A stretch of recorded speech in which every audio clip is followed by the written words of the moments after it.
नमस्कार दोस्तों। एजुकेशन 790 से मैं सुरेश यादव।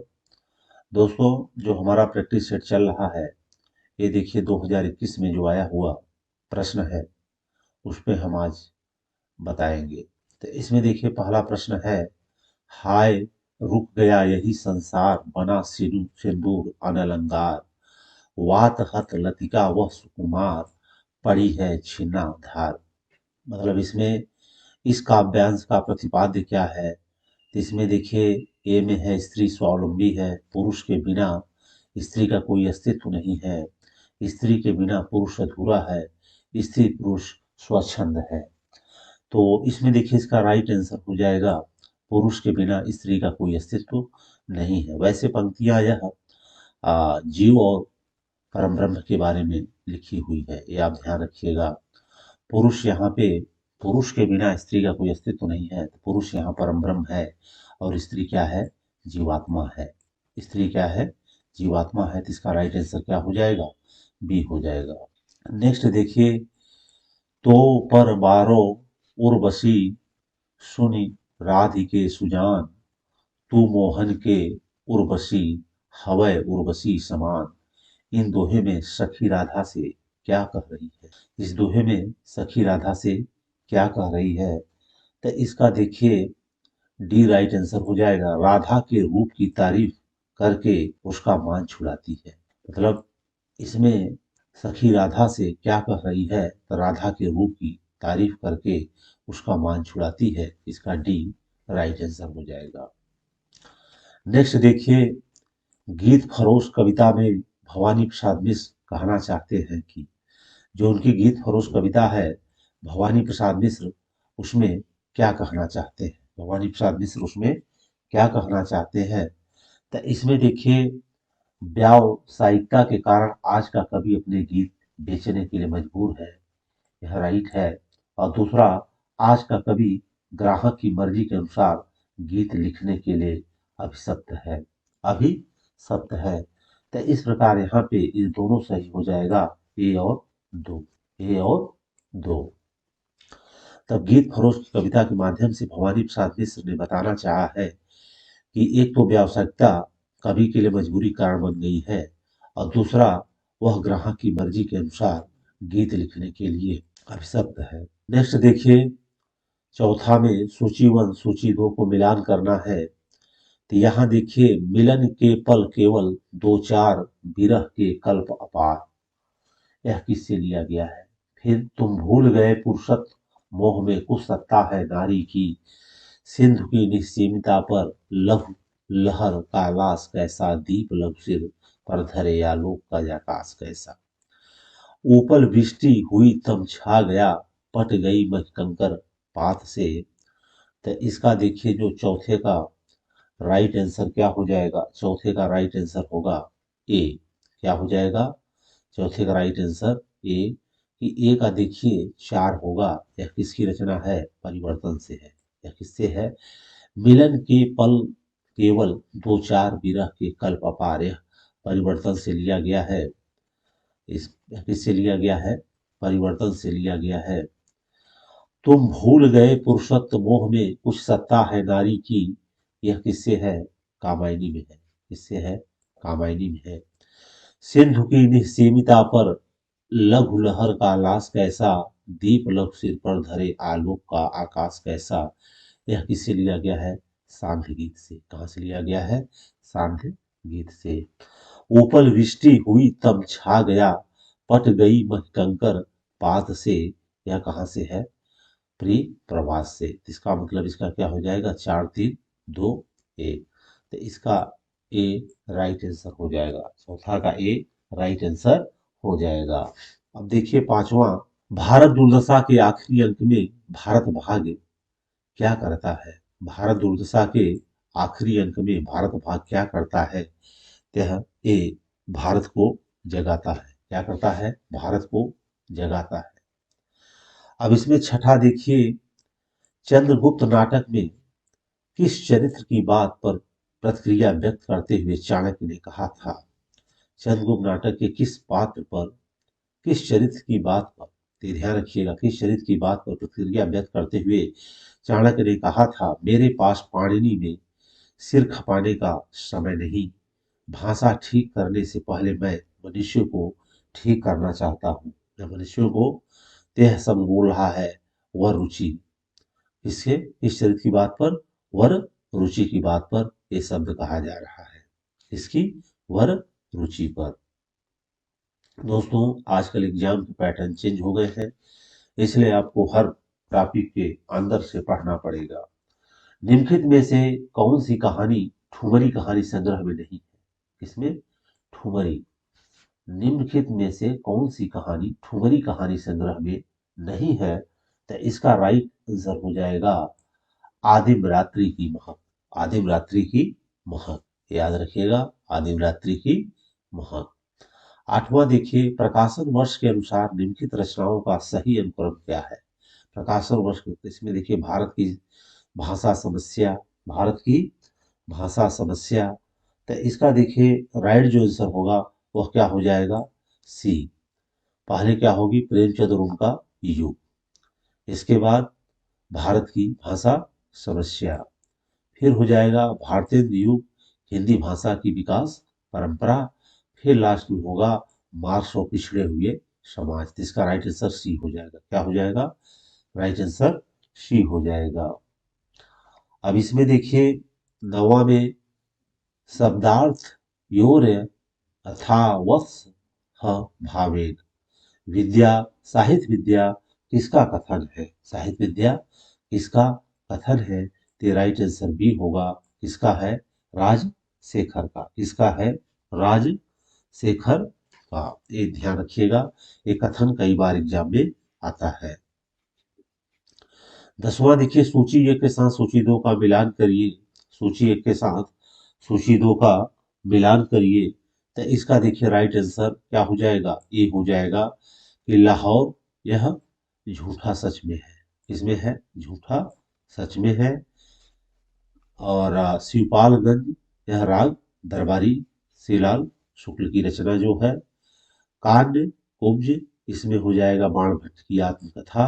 और अमृतसर किसमें आ जाएगा? उसने कहा था। तो इस प्रकार से सुमिलित हो जाएगा। लाहौर का झूठा सच, शिवपालगंज राग दरबारी, कान्य कुब्ज बाण भट्ट की आत्मकथा, और अमृतसर उसने कहा था। तो इस प्रकार का राइट आंसर क्या हो जाएगा? 10 का ए। 11वां देखिए, निम्न में से कौन सी भाषा आर्य भाषाओं में शामिल नहीं है? कौन सी भाषा आर्य भाषाओं में शामिल नहीं है? तो इसमें अरबी शामिल नहीं है। कौन सी नहीं शामिल है? अरबी। 12वां देखिए, निम्नलिखित ग्रंथों को काल अनुक्रम में व्यवस्थित कीजिए। कालक्रम में व्यवस्थित कीजिए। तो इसका देखिए सबसे पहले किसकी हुई थी? इनको किसके हिसाब से व्यवस्थित करना है? काला क्रम के अनुसार से इनकी रचनाएं कब हुई थी, इनकी रचनाएं कब हुई थी। तो देखिए इसमें पहले में हो जाएगा काव्यादर्श। पहले में क्या हो जाएगा? काव्यादर्श। तीसरे पे हो जाएगा काव्य अलंकार सूत्र वृत्ति। फिर चौथे ये हो जाएगा तीसरे पे अभिनव भारती। और फिर इसके बाद औचित्य विचार चर्चा। तो सबसे पहले एक, फिर हो जाएगा 3, फिर हो जाएगा 4, फिर हो जाएगा 2। इसका राइट आंसर क्या होगा? बी। 13वां देखिए, प्रकाशन वर्ष के अनुसार निम्नलिखित उपन्यासों का सही अनुक्रम है। किसके अनुसार?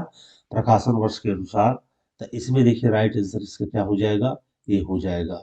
पहले कौन सा है? झूठा सच। फिर मानस का हंस। झूठा सच। फिर है राग दरबारी। झूठा सच के बाद क्या है? राग दरबारी। फिर है मानस का हंस। और फिर जिंदगी नामा। इसका मतलब इसका राइट आंसर क्या हो जाएगा? ये। अब इसमें देखिए कथन दिए गए हैं। एक अभिकथन के रूप में लिखते हैं तो दूसरा उसके कारण के रूप में। वीर कर्म के अलग वीरत्व का अस्तित्व नहीं है, क्योंकि वीरत्व की व्यक्ति कठोर साधना में होती है। उपयुक्त कथन के आलोक में नीचे दिए गए विकल्पों में से सही का उत्तर की दीजिए। सही का उत्तर दीजिए। तो इसका देखिए राइट आंसर ए हो जाएगा। ए और आर दोनों सही है। आर ए की सही व्याख्या है। आर ए की सही व्याख्या है। 15वां देखिए, पुरोवा द्वारा कहे गए संवाद। किसके द्वारा? पुरोवा द्वारा कहे गए संवाद। तो इसका राइट आंसर क्या हो जाएगा? डी। इसमें से मैं तुम्हारे हाथ की लीला कमल हूँ, पहला तो ये हो गया। और चौथे में हो जाएगा प्रेम केवल जलन नहीं, वह अमृत शिखा भी है। तो इसके 2 और 4 सही हो जाएंगे। इसका राइट आंसर डी। अब नेक्स्ट देखिए, राम निम्नलिखित में से राम की शक्ति पूजा संबंधित उपयुक्त कथन कौन से हैं? 16वां में राम की शक्ति, निम्नलिखित में से राम की शक्ति पूजा संबंधी उपयुक्त कथन कौन से हैं? तो इस विकल्पों को हम देख लेते हैं कि कौन कौन से इसके सही होंगे। तो यह हो जाएगा सी, मतलब 1 और 3, 1 और 3 ये जो है इसके सही है। 17वां देखिए, हम राज्य के लिए मरते हैं, सच्चा राज्य परंतु हमारे कर्षक ही करते हैं। हम राज्य के लिए मरते हैं, सच्चा राज्य परंतु हमारे कर्षक ही करते हैं। इस प्रसंग में उर्मिला का कौन सा विचार सही नहीं है? उर्मिला का कौन सा विचार इसमें सही नहीं है? तो इसमें देखिए, इसका राइट आंसर हो जाएगा डी, कि राज्य सुख भाग्यशाली लोगों को ही प्राप्त होता है। राज्य सुख भाग्यशाली लोगों को ही प्राप्त होता है। यह कथन क्या है? सही नहीं है। अब 18 देखिए, स्वाधीनता प्राप्ति से पूर्व पंजाब में पैदा हुए सांप्रदायिक तनाव और उससे जुड़ी क्रूरताओं का अंकन किस उपन्यास में किया गया है? किस उपन्यास किया गया है? तो यह कौन सा है? तमस। भीष्म कहानी की रचना कौन सी है? तमस। अब 19 में देखिए, प्रभाववादी आलोचना के संबंध में सही तथ्य कौन से हैं? किसमें? प्रभाववादी आलोचना में। प्रभाववादी आलोचना में सही तथ्य कौन से हैं? तो यह राइट आंसर कौन सा हो जाएगा? इसमें देखिए 2 और 4। पदम सिंह शर्मा की आलोचना पद्धति प्रभाववादी आलोचना है और सहृदय आलोचक काव्यकृति को पढ़कर प्रभाव ग्रहण करता है। इसका राइट आंसर क्या होगा? डी हो जाएगा।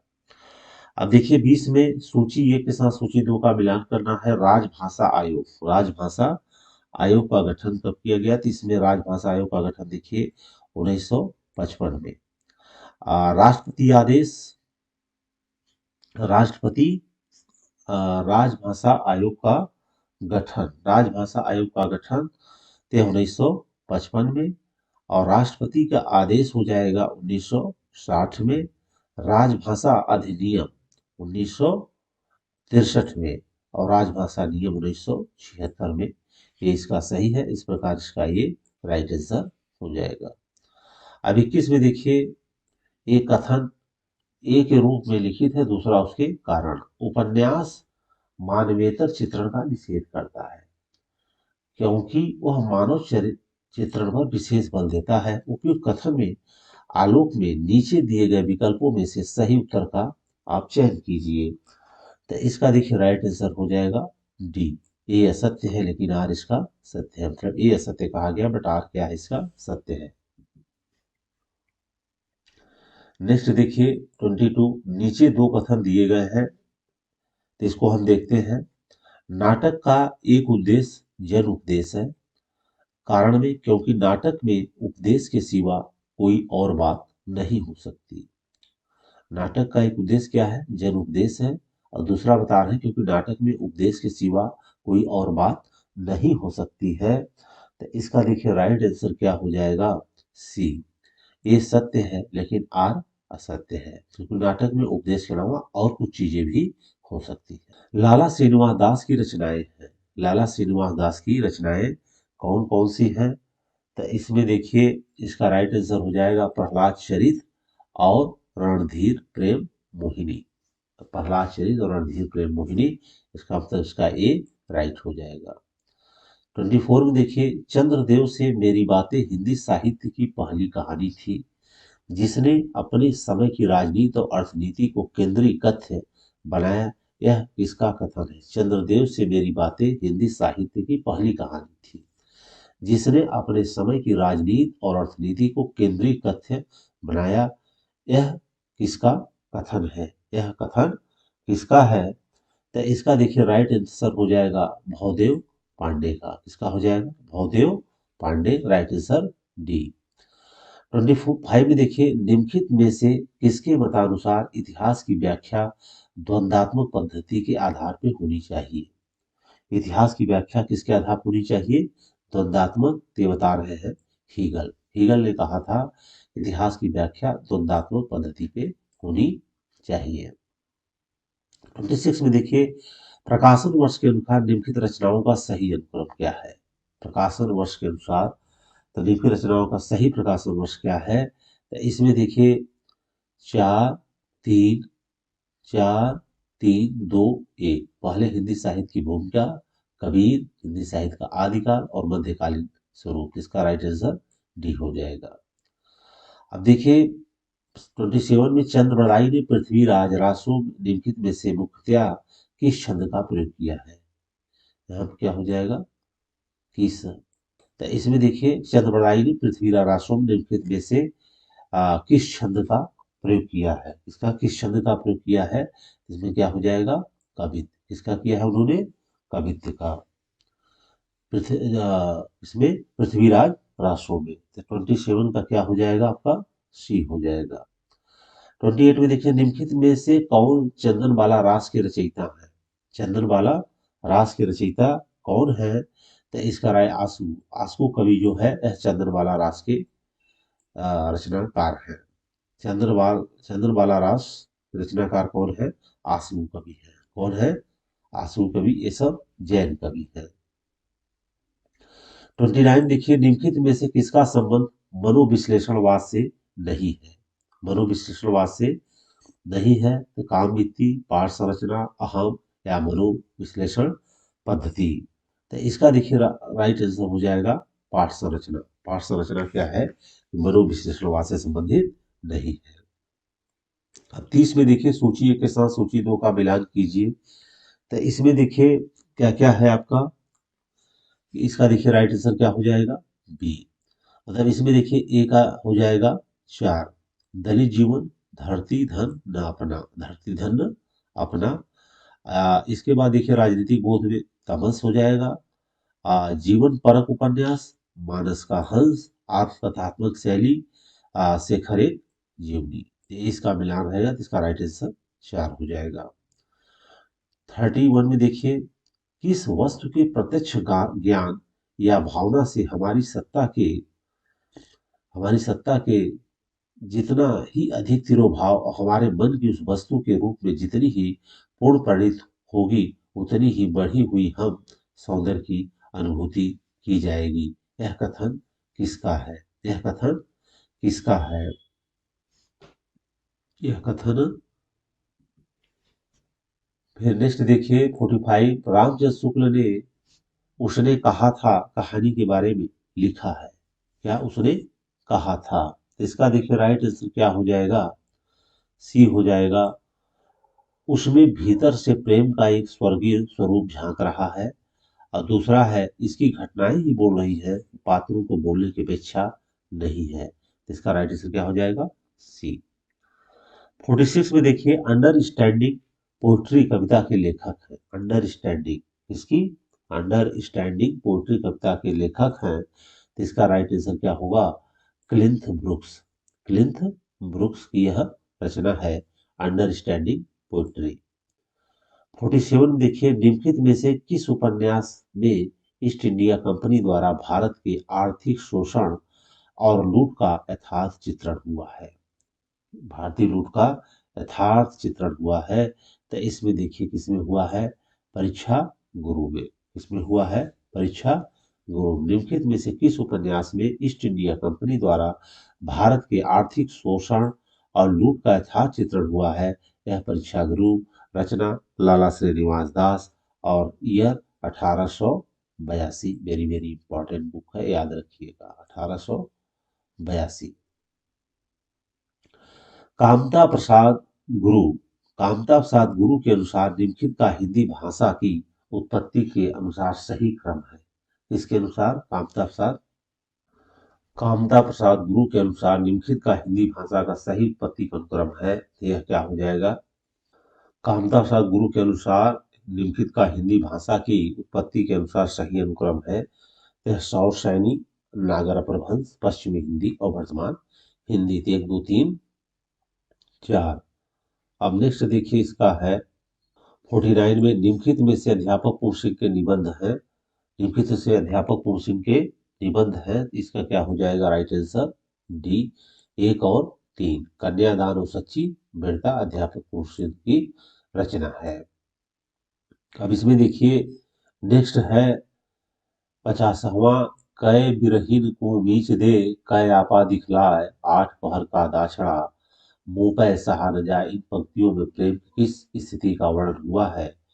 तो 50 का राइट आंसर हो जाएगा ए विरह की अतिशयता का। किसका हो जाएगा? विरह का अतिशयता का। दोस्तों आज के लिए बस इतना ही, फिर मिलेंगे हम कल नेक्स्ट वीडियो के साथ। तो अगर अच्छा लगा है तो इसको आप सब लाइक कर दीजिएगा और चैनल को सब्सक्राइब अवश्य करिए। बाकी दोस्तों भी इसको शेयर करिए, हम ऐसे प्रैक्टिस सेट बताते रहेंगे। जय हिंद, जय भारत।